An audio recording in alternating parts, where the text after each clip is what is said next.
What are you doing? Shh. Drum roll, please! Okay. Water! Freeze! Rats. What was supposed to happen? I was trying to use my Aquaguy superpower so I could freeze the water and walk across, but it didn't work. Oh, Sebastian. Welcome to Story Lab. This week, we're taking a look at the story of someone who crossed some epic waters, but not on foot. It's kind of cold.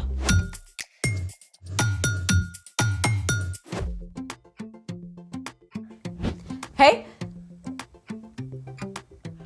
Oh, I'm Skylar. and I'm Sebastian. We're talking about ways we can see God at work in history and how we can see God at work right now. How awesome would it be if God worked right now to freeze that water? Well, it's true that Jesus helped Peter walk on water. And God parted the Red Sea for Moses and the Israelites. Plus, God made water pour from a rock in the desert. I think God likes water. God actually has given us some superpowers when it comes to water. For real? The superpower of science! Let's try it. Today, we're going to make water move without touching it. I love it already. For this superpower experiment, you'll need a giant speaker, a hose for water, a tone generator, a bucket, and a whole bunch of other stuff. So maybe not a do this at home project? Unless one of your grown-ups collects sound equipment, I don't think so. Oh, is that a tone generator hooked up to the speaker? It is. Did you know that I'm a tone generator? Oh.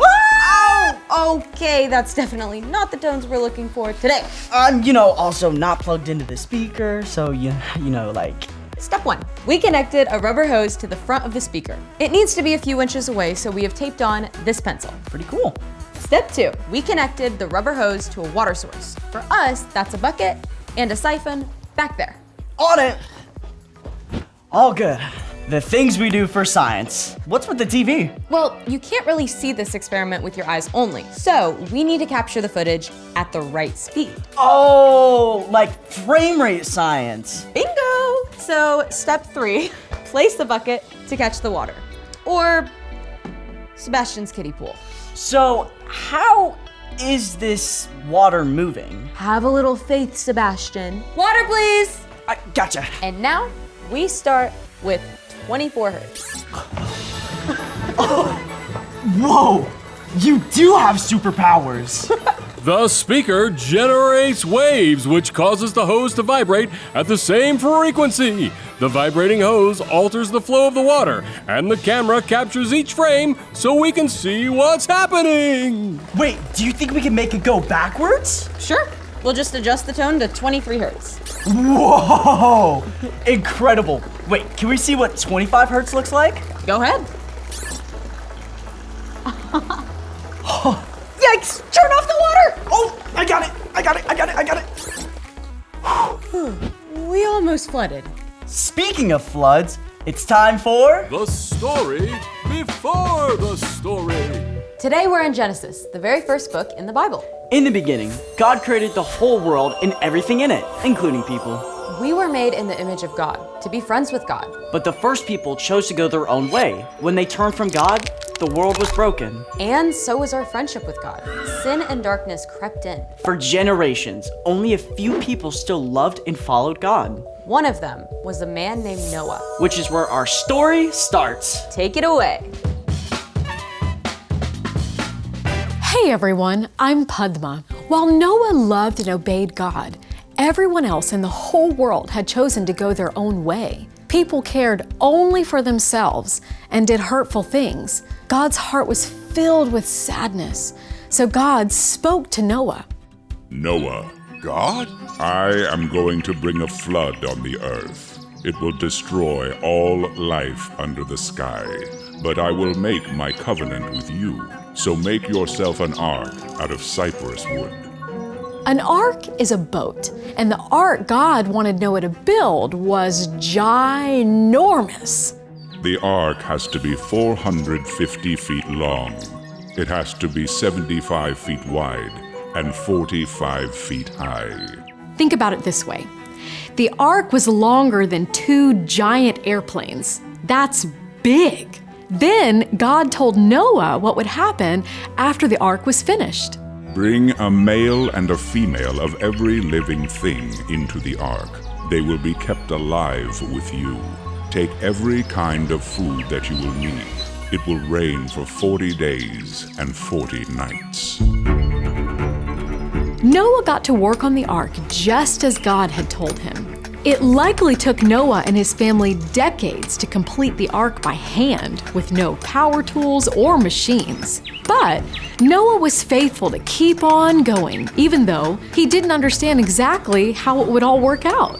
When the ark was finally finished, God sent pairs of every animal on earth, along with 7 of some special animals. Noah entered the ark along with his wife and 3 sons and their wives and all those animals. Once they were all inside, God shut the door, and then that's when the rain came.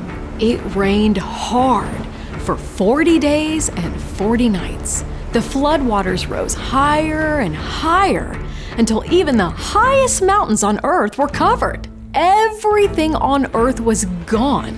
Only Noah's family and the animals were saved. And even after the rain stopped, the flood covered the earth for 150 days.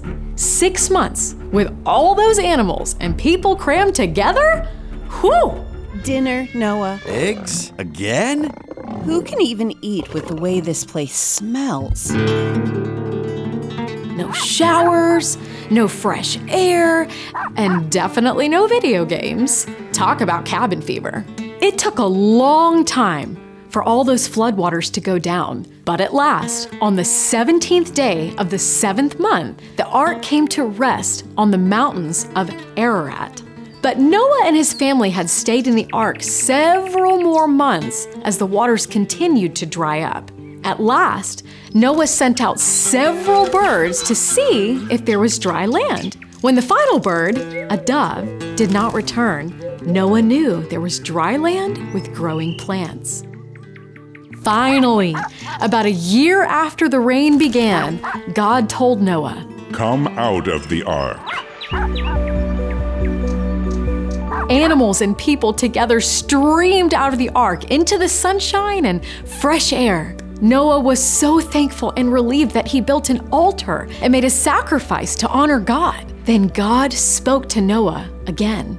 I am now making my covenant with you and with all your children. A flood will never again destroy the earth. Here is the sign of the covenant. I have put my rainbow in the clouds. It will be the sign of the covenant between me and the earth. Through many long years of building the ark and through the epic flood, Noah chose to trust God, even when he didn't understand God's plan. And God fulfilled the promise to Noah, keeping him and his family safe through the flood. The end.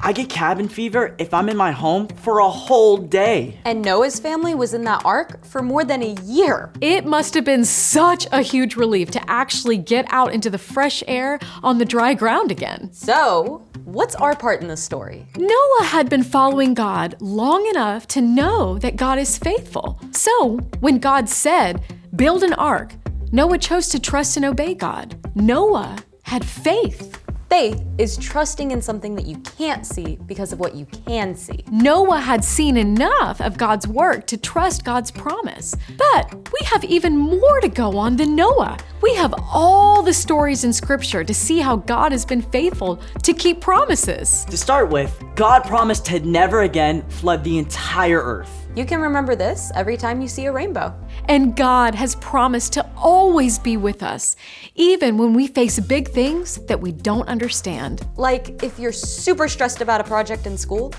you can trust that God will be with you every step of the way. Or your family just moved and you have to start at a new school and you don't know anyone. Even if you don't know why you had to leave your friends, you can trust God is always with you. And that God is still at work. Jesus himself had to trust God's plan to save the whole world, even when it was epic and difficult. Hey, that's another promise kept. God promised to rescue us. And then God sent Jesus so we can be with God forever. You've definitely got it. See you next time. So here's the thing. You can trust God even when you don't understand. Whether it's why you can't hang out with your friends this weekend, Or why your brand new baby sibling is taking all your parents' attention. or why you can't walk on water, no matter how hard you try. Yeah, but we still got water superpowers. Did you, empty the pool? Yep, no flooding. Thanks for joining us in the Story Lab. See you next time. This is 56 hertz.